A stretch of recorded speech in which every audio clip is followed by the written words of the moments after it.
Suyang hanggang ay ni mong isunare Bako ni jayang pante ganaw ni mong ijanare Ijanare Shongo na ni ding gayang hanggo na ni mong kanang nare Kakapyang hanggo nga ay nimo kanang kansa lamdam ay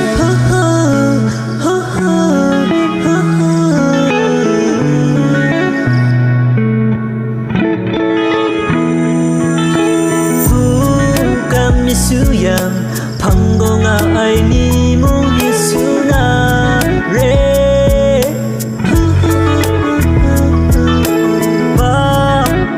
Jayang hanggo nga ay ni mong ijanare Ijanare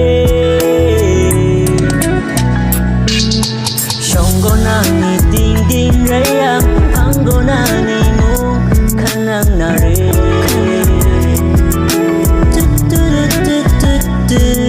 Shongo na ni makakapyang hanggo nga ay ni mong